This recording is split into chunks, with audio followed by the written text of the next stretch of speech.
Bismillahirrahmanirrahim. Alhamdulillahi Rabbil Alamin. Salatu salamu ala syarfil anbiya wal mursalin. Nabiyina Muhammadin wa ala alihi wa sahbihi ajmain. Assalamualaikum warahmatullahi wabarakatuh. Sa inshallah tafsir, natapos na natin suratul Infitar. Yan naman yung sunod na surah, yung suratul Mutaffifin. At yung suratul Mutaffifin, sa Madina na rin pala ito pinahayag. So doon sa Juz Amma, sa bukod doon sa suratul Bayyinah, itong suratul Mutaffifin, sa Madina na rin na ipahayag. Pero karamihan sa Makkah, alhamdulillah. So itang Mutaffifin nga, Mutaffif, sa kahulugan na mandurugas, mandaraya. Mandurugas o mandaraya. At ito nga sa umpisa ng mga ayah, yung 1-6, Bismillahirrahmanirrahim, Wailul lil mutaffifin, kasawian sa mga mandurugas. Yung mga, kumbaga, mandurugas na nanlalamang sa kanilang kapwa. Alladina idaktalu alan nasi yastawfun. Silang kapag yung iktalo alan nasi nagpatimbang, kumbaga sa ibang tao, yastawfun, gusto nila husto yung timbang. Kapag para sa kanila gusto nila husto. Pero, waida kaluhum aw wazanuhum yuksirun. Pero kapag sila na yung nagsukat o nagtimbang, kulang. So may mga taong ganyan talaga eh.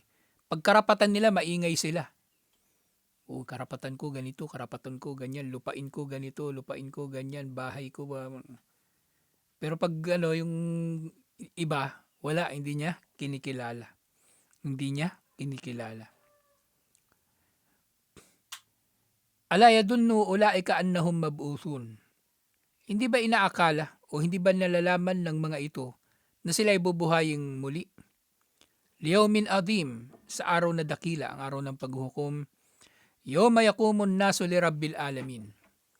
Sa araw, natatayo ang mga tao para sa Panginoon ng mga nilikha. So ito yung unang 6 na ayah. Alhamdulillah. So dito unang nababanggit, iniulat ni Imam An-Nasai at nina Ibn Majah mula kay Ibn Abbas, lamma kadiman Nabi sallallahu alaihi wasallam kanu min akbatin nasi kailan fa anzalallahu ta'ala wailul lil mutaffifin. Fahassanul kail ba'da dalik. Nang dumating daw si Propeta Muhammad sallallahu alaihi wasallam, ang isa raw sa mga nakita niya dun sa mga taga Madina, yung pagiging madaya nila sa pagtitimbang at pagsukat, lalong-lalo na pagdating sa pagnenegosyo, ganun pagbebenta.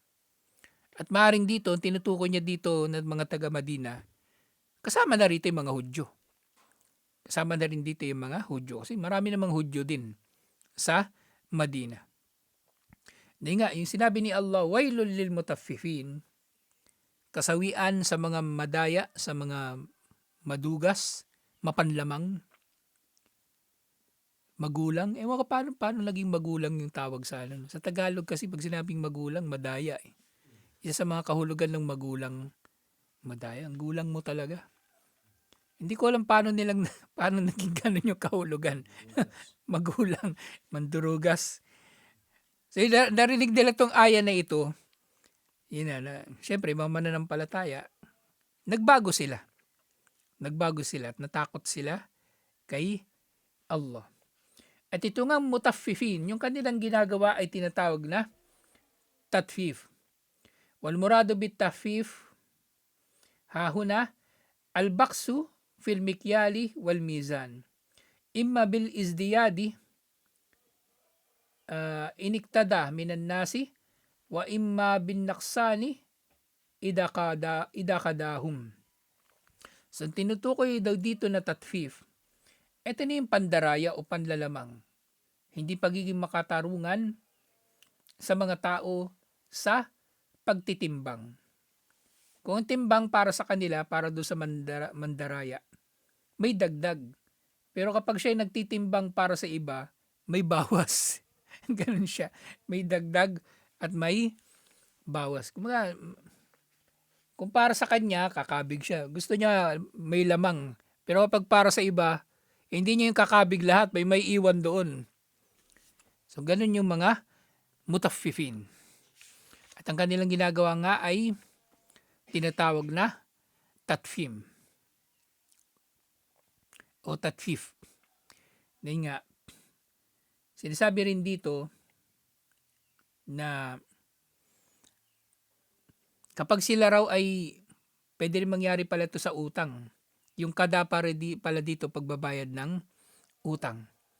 So kapag mangungutang daw sila, gusto nila may dagdag. Pagka magbabayad naman sila, o baligtad. Kumbaga kung magpapautang sila, tama nga no. Kapag magpapautang sila may kumbaga lugi yung yung umuutang palagi kasi gusto nila pagka magbabayad may dagdag yung bayad. So maaaring mapapaloob na rin dito nga yung pagpapautang. Pero syempre pangkalahatan ito na lahat ng uri ng pandaraya. Pangkalahatan ito ng lahat sa lahat ng uri ng pandaraya. Kasi 'di ba minsan na nakikita sa Facebook yun, 'di ba? Na bibidyohan yung mga nandadaya. Yung halimbawa, titimbangin yung yung prutas, titimbangin husto. Tapos ilalapag yun ng tindera dito. Kunwari tatali yung plastic, yung pala binabawasan. Binabawasan na yung halimbawa, border ka mansanas, 1 kilo. 10 mansanas yun. Tapos ang natimbang, nakita mo yung timbangan, andyan lang, yan, 1 kilo yan ha. O, paglapag dito, kunwari tatali, pero babawasan niya na yun ng 1, 2 mansanas. Tapos iabot niya na yun sa sa bumili. Yung karamihan ng bumibili, alis na lang naman yun nakuha na niya yung gusto niya. Tsaka karamihan naman sa mga tao, nahihiya ng timbangin pa uli 'di ba? Kaya nga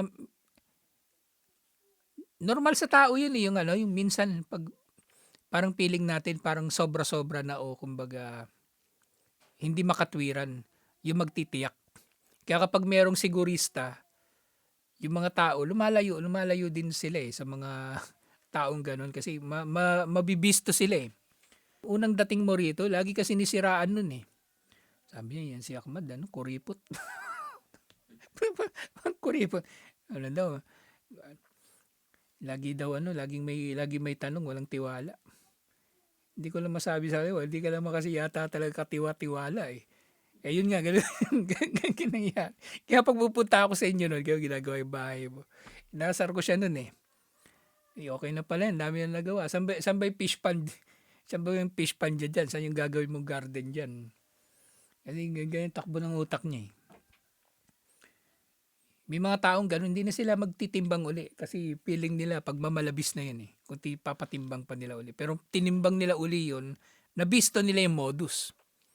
Kanina tinimbang 1 kilo, tas ngayon pag-abot sa'yo, pagpatong mo dun, 800 grams na lang. Nawala na yung 2 mansanas o higit pa. Kasi nga tatfif, ganito yon yung nangyayari. Pero nga, yung karamihan nga ng mga mandurugas, ayaw din nilang papadugas Kaya makikita mo rin, yung mga mandurugas, sila rin yung pinakamaramot na mga tao. Makikita nyo yan. Diba? Gusto nila, kabig lang sila ng kabig. Pero kapag may katransaksyon sila, feeling nila nilalamangan sila palagi. Suspisyoso sila. Paano gawain nila Suspisyoso sila masyado sa iba kasi gawain nila. Kaya nga kasabihan tama Ang magnanakaw, galit sa kapwa magnanakaw. Kasi gusto niya, siya lang. Ayaw niya yung may kakumpetensya. Minsan, hindi naman siya ninanakawan. Kinukuha lang ng tao yung karapatan niya dahil sa kanyang pagiging mapanlamang at pagiging maramot, magkasama lagi yung dalawa na yan na katangian Yan, kumbaga, pagkarapatan nila, maingay sila. Pero kapag karapatan ng iba, magdadrama. Sisingilin ng iba yung karapatan nila. Nagdadrama. Inapi ako. Hindi kinikilala yung pamumuno ko. Yung lupain ko, kinakamkam. Inaalisan ako ng karapatan sa lupain ko. Ang gagaling huhusay. Napaka husay. Pwede mag-artista pangit lang hindi makapag-artista. Dito, walihada, fassara ta'ala al-mutaffifin alladina wa'adahum bil kisari wal halak. So, dahil dito, sa napakasamang gawain na ito, si Allah ay nagbanta ng pagkawasak sa sino mang madaya. Kaya nga dito, di ba? Yung whale, di ba maraming aya sa Quran may whale? Di ba? Wailul lil mutaffifin. Ano pa? Fawailul lil musallin. Baka kasawian sa mga nagsasala. Ang tinutukoy niya rito yung mga nagririya, yung mga nagpapakitang tao sa sala. So yung whale, kapag tinukoy ni Allah, na makakamit ng sinumang grupo ng tao na tinukoy niya, ibig sabihin niya rito, kasawian sa kanila. Ibig sabihin, parurusahan sila. Sa impyerno, lalo na. Sa impyerno, lalo na. Kaya nga, iniisip ng tao lang yung parusa. Minsan mababaw yung pag-unawa natin sa parusa eh. Ang iniisip natin parusa dito sa mundo. Kasi gusto natin, di ba, yung mandurugas, managot. Gusto natin mandurugas, madisgrasya, mamatay, magkasakit.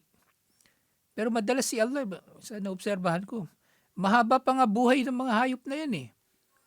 Pinapahaba pa ni Allah yung buhay kasi may dahilan kung bakit kailangan nilang mabuhay ng mahaba. Para maging pagsubok sila sa mga tao. Para maging pagsubok sa mga tao. Nilagyan na ni Allah ng demonyo dito sa mundo para demonyo na tao dito sa mundo para pahirapan yung mga tao at masubok sila sa pamagitan ng isa't isa. At yun nga, alladina idaktalu alan nasi yastawfun. So yung katangian ng mutaffifin na ito, kasi ganito naman talaga eh, yung panlalamang. Kapag para sa kanila, gusto nila kompleto o sobra pa. Pero pag sa iba, kulang ang ibinibigay nila. Sa iba't ibang anyo ng panlalamang, pandurugas. Ganito yon. Gusto nila, nakakalamang sila palagi sa pagkuha.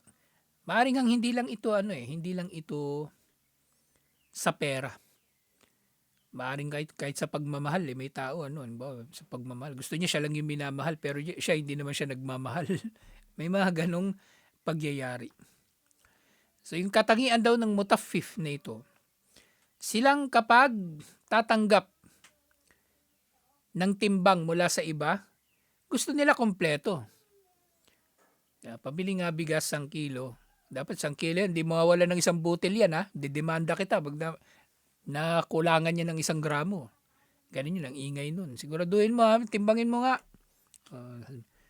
Ganunin, titimbangin. Tapos, pag sinara na yung plastic, hawakan niya, titimbangin niya uli yun. Titimbangin ko ha, baka niloloko mo ko eh. Timbangin 1 kilo. Pero siya naman talaga yung mandurugas. Siya talaga yung mandurugas. Ang hilig pa naman ng mga mandurugas din na, di ba galit sila sa kapwa nila magnanakaw? At yun nga, suspisyoso sila palagi sa iba. Ang hilig nilang magbintang ng gawain nila sa iba. Yung gawain nilang pagnanakaw, pandurugas, panlalamang, lagi nilang binibintang niya sa iba. Kaya feeling nila, laging biktima. Okay, makagawa ka lang ng maliit na bagay, malaking bagay na sa kanila. Dito nga meron ditong kawali, pakalat-kalat. Ginamit muna namin. Masarap lang hampas sa kanila yung kawali na yan. Yung kawali na yan, tinutuos nyo ako, hinahatulan nyo ako ng katakot-takot na hatol. Yung milyon-milyon na ninakaw nyo sa sakina. Tsaka sa community, tahimik kayo. Mga taong mga mandurugas, ang hilig nila magbintang ng pandurugas sa iba. Ang hilig nilang magbintang.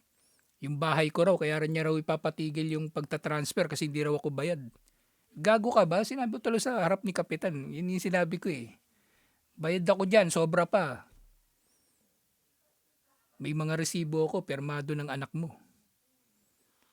Yung hilig niyang magbintang ng gawain niya. Kaya nabanggit ko sa kanya tuloy. Ikaw nga walang bahay, opisina ng sakina, kinamkam mo, ginawa mong bahay mo. Ikaw walang bahay dito, hindi ako. Wala talaga yung mga mandurugas. Ganyan na ganyan sila. Yan nga, wa idha kaluhum o awazanuhum yuksirun. Pero kung sila na magtitimbang o magsusukat para sa iba, binabawasan nila. Halimbawa ngayon, sample natin kanina, mandurugas.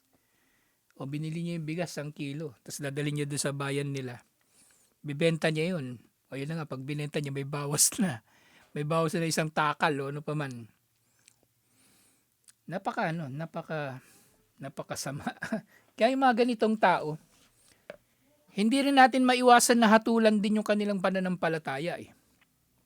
Yung magduda tayo sa kanilang pananampalataya, hindi natin maiwasan eh.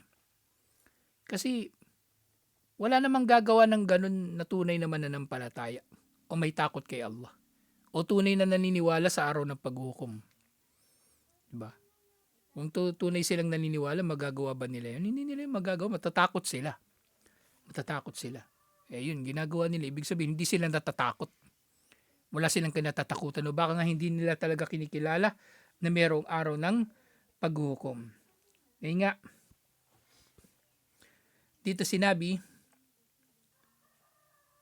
aladina idaktalo alan nasi yastawfun ay yakuduna hakkahum bil wafi wazzaid. Gusto nila sapat yung makukuha nila o hanggat maaari sobra pa yung makukuha nila. Di ba kanina yung mandurugas? Tinimbang yung bibili niya bigas 1 kilo. Sabi niya, dagdagan mo lang ng kahit isang dakot. Lagi naman ako bibili dito eh, dagdagan mo. O tapos siya na yung magbebenta, may kulang na. Okay, bibili siyang manok. Bibili siya 1 buong manok. Patimbang niya. Dagdagan mo naman ng 1 pakpak. Ayun, lagi naman ang bibili dito. Tapos binibenta niya na yun doon sa bayan niya. Wala na yung 2 hita. Tsaka yung pakpak na binigay sa kanyang libre. Kulang na. Ganyan mga mandurugas. Ngayon nga ay yan kusuna o kinukulangan nila. Wal ahsan an yaj'ala kalu wazinu mu'tadiyan wa yakunu hum fi mahalli nasab wa minhum man yaj'alaha damiran muakkidan lil mustatir fi qawlihi kalu wa zinu wa yahdaf al maf'ul wa yuhdaf al maf'ul lidalalatil kalami alayhi wa kilahuma mutakarib. So ito yung yung tafsir nito sa grammar. So dito sinasabi, wala na nga dito yung hindi nila tinranslate yung tong parte nito na binanggit sa original na Ibn Kathir. So itinutukoy dito yung pareho lang. Isang tao lang. Yung aladina idaktalu alan nasi yastawfun, yung kapag titimbagin sila ng iba, gusto nila kompleto. Wa idakaluhum aw wazanuhum yuksirun. Pero kapag sila nang magtitimbang, kulang. Isang tao lang ang tinutukoy dito sa 2 gawain na ito. At actually, ito rin yung iniutos ni Allah sa iba pang mga propeta na maging makatarungan sila sa pagtitimbang at pagsukat. Waqad amara Allah Ta'ala bil wafa'i fil kayli wal mizan. Iniutos ni Allah na maging matapat tayo sa pagtitimbang at pagsusukat. Sabi ni Allah doon sa Quran, dito na natin maliit kasi nakasulat dito eh. Wa awful kayla idha kiltum. Maging matapat kayo sa pagtitimbang kapag nagtimbang kayo. Wazinu bil qistasil mustaqim. At magsukat kayo sa pamagitan ng panukat na diretso. Halimbawa, tela, di ba? Tela susukatin. Per yarda. Di ba yung tela, usually yun eh. Kinakamay-kamay lang yun eh. Di ba? Ikaw nagsusukat ka, baloktot yung wala na 1 yarda yun. Di ba? Pag ganyan sukat mo, tas ganito, ilang diferensya nun? 1 pie yung diferensya nun sa sukat. Hindi madaya talaga. Madaya. Kaya qistasul mustaqim, diretso na panukat. Dalika khairon wa ahsanu ta'wila. Yun ang mainam na gawain. At mas mainam ang kahihinatnan. Gayun din sinabi ni Allah, wa awful kayla wal mizan bil qist. Tuparin ninyo ang timbang at sukat ng makatarungan La tukallifu nafsan, ano ba yan? La nukallifu nafsan illa wus'aha. Hindi kami nag-aatang ng pasanin sa sinaman liban na lang sa kakayanan nito. At hindi sinabi niya, waqimul wasna bil kisti wala tuksiru al mizan. Magsukat kayo at magtimbang ng may katarungan at huwag ninyong babawasan ang timbang. At ito nga yung kumbaga kabilang din dito ay nababanggit na ipinangaral ni Shu'aib alayhis salam sa kanyang mga kababayan. Alhamdulillah. So tutuloy natin insyaAllah. Assalamualaikum warahmatullahi wabarakatuh.